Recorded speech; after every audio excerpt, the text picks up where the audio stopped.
All right, all right, all right. Let's see if I can get this screen a little bit brighter. Oh, where's my mouse?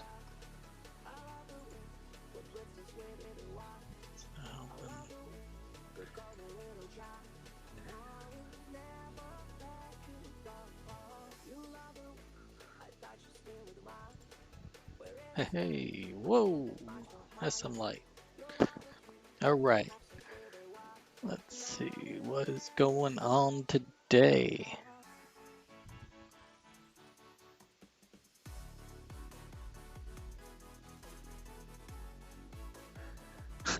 TradingView made a what is it, a stereogram. It said, how many Bitcoin logos can you spot? Oh my.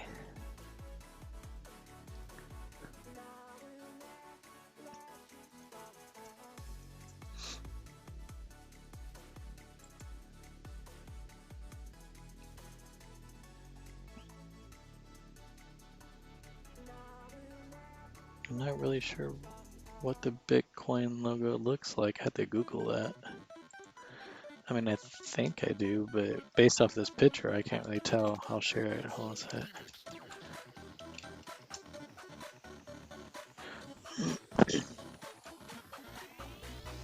Come on, let me see it.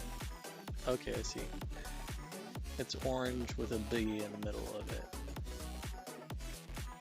So let's bring this over here. This is the image. And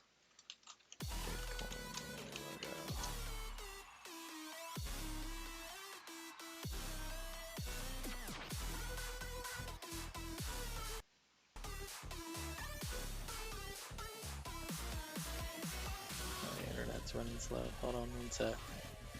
Come on. How hard is it to load? I'm gonna drag this over either way. There you go. That's what you're looking for. You're looking for that symbol right there.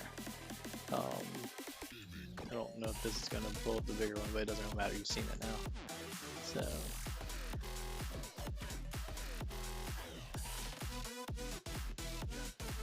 Okay, so it's just a fuzzy image, but the Bitcoin logos are these little flower buds, I guess you can say.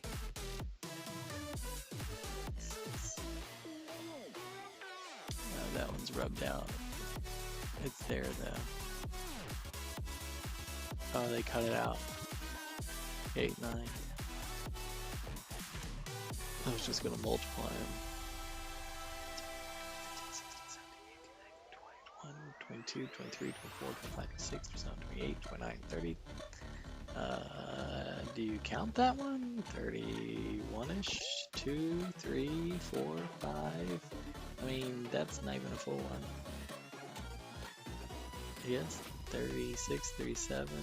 Those are illegible. 30. Do you count that one?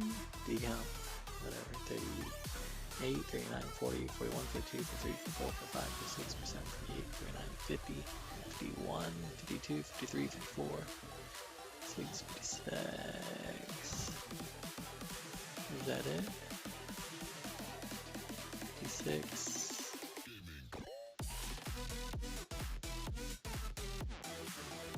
Is that? 56. Let's just say 56. I wonder if they'll let me answer.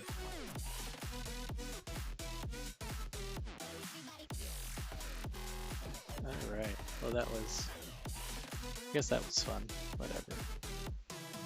So Coinbase is getting released today, and I look to track it. So I'm going to put it, let's it's gonna be way too much for me to want to jump in on. Although having one would be nice, but I would have to free up some money in order to do it. I don't want to. So, yes, I'm for it.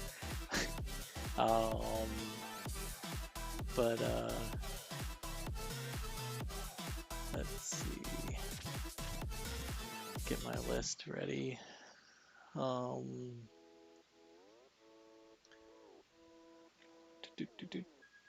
right, energy transfer. Still waiting for it to pop. You know, some of the things that are going on in the market that do just get to caught up on speed on what I'm looking at. You got Energy Transfer, who just got approved to buy out ENBL, which is another energy company. And ENBL has been appraised for. I mean, they've been saying for months that their overall value is worth more than double what they are. So I think it was 2.7 billion is what they were worth, or at least reported. And what analysts are saying and everybody else in the world is looking at them saying that they're worth 6 billion. And so now ET comes in and buys them for 7 billion, which should make their stock double or more than double, and it's a $7 stock. If I can get my playlist in here. There. Yeah, so we'll pull that up. Yeah, I'll come back to that. So this is ENBL, and they are, they're listed at 681. I mean, it's completely undervalued. Now you're seeing them doing this reaccumulation right here after this run up. So you can always tell it's reaccumulation when you have this like tower-like structure where it's like you have the middle structure, you got the corner structure and the right corner structure. So it looks like a tower if I was to draw. Where's my pen? Yeah, if I was to do this. And I'd put like, little windows right here. Boom. There's a little window. Just a little window. And then maybe I'll put like little windows here too. Now it just kind of looks like an apartment building. Maybe ignore yeah. Let's see, just ignore that one and then that one right there. And then, there's a tower window there. Yeah, that one's sloped because it's, because this is sloped. It's in the opposite direction, but whatever, Don't judge me. So anyways, look, boom, boom, boom. It's a tower, kinda. I mean, this chunk got knocked out, but it used to look like that. Boom, now it looks like a tower, right? There. Kinda. Shut up. So anyways, so when you see this tower-like structure, this curve that comes afterwards is the reaccumulation. And so that is, what you look for when you're trying to figure out whether or not this is going to continue going up or is it just going to keep going down, And so a mass distribution, like when it goes into full distribution, there's 3 legs that come down off of it, and it makes 3 towers basically coming down. And I call them towers. I don't know what other people call them, but I don't care. I don't trade based off of what other people see and think. And if you don't know much about me, I have acquired savant syndrome. My name is Scott Mel. You can Google me. Pretty much the whole front page on Scott Mel's on Google. But I had a really bad wreck 6 years ago. Traumatic brain injury. 11 staples in the back of my head. They didn't scan. They just sent me on my way. 4 months later, I go to sleep and I went on with my life. And 4 months later, I went to sleep and I woke up the next day completely lost. I lost my sense of self. I don't know how else to explain that. And so yeah, and I had no ownership of all the decisions I made in my life. I felt like I was trapped in somebody else's life. I was just really confused about what was going on, why I had the things that I had, why I associated with the people I associated with. Basically, all my wants, needs, and desires that that I had built up, my goals, my life goals, my career path, my everything was lost overnight. And I woke up with a completely blank slate and I had no idea what I wanted, who I was, what I wanted to do, where I wanted to go, how I was going to get there. I had no path.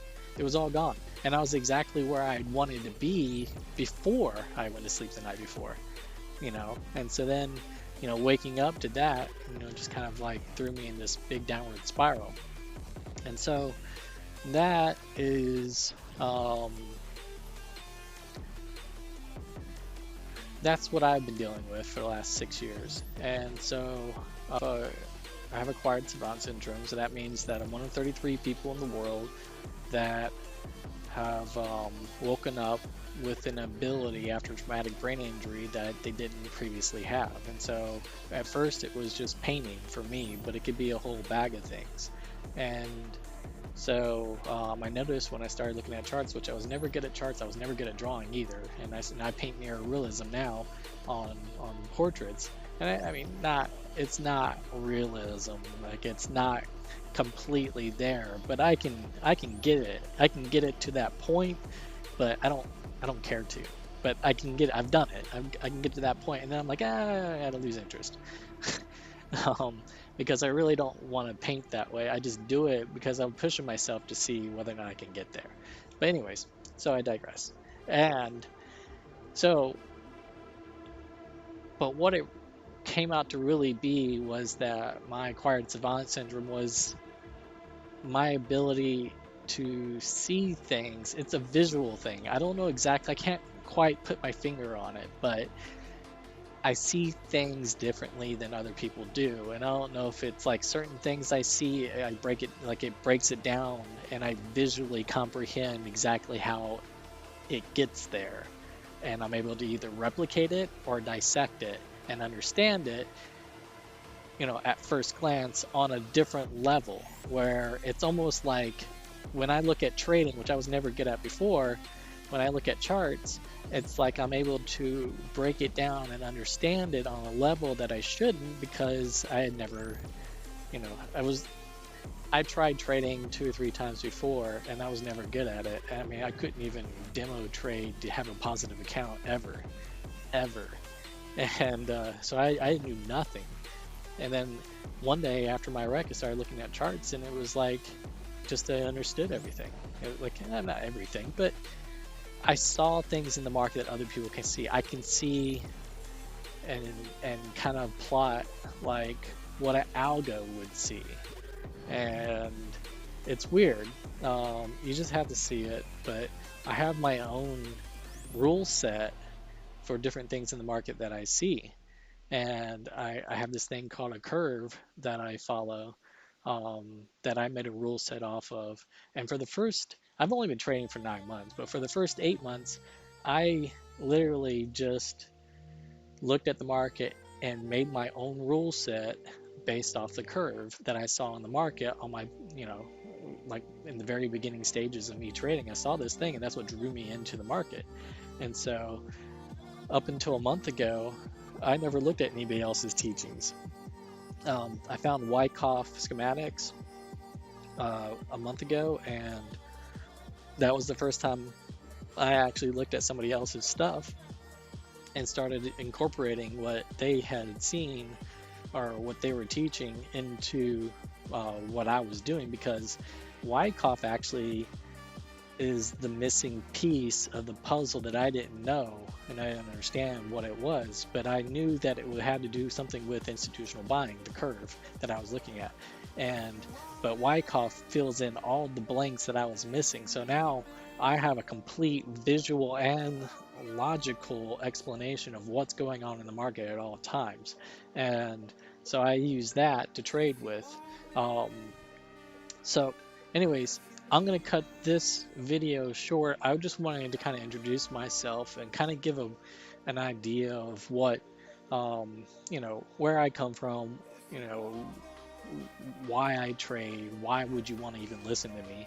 And I haven't even proven that to you yet, but I will. And so if you want to check out my art, just so you know that I'm not painting like stick figures or something like that, because people say they do art and it's like freaking stick figures or crayons or whatever. Um, you can go to Instagram and it's I can't wait for it. And that is, let me get my pen back. Here, I'm going to type it on the screen.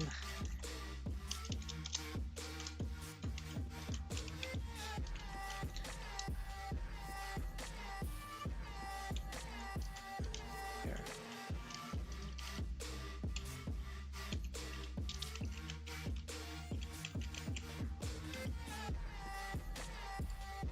There we go. Let's see. There you go. That's my name or my Instagram. You can check me out there. All my art's on there, and you can message me there, or you can write in the comments section below. But if you got any questions, I'm glad to answer. I'm an open book. I don't hide anything, and I'll be back on. I got a friend I got to talk to right now, so I'm gonna cut this short. But I'm gonna open up a part 2 of this video, and I'll continue on with my day.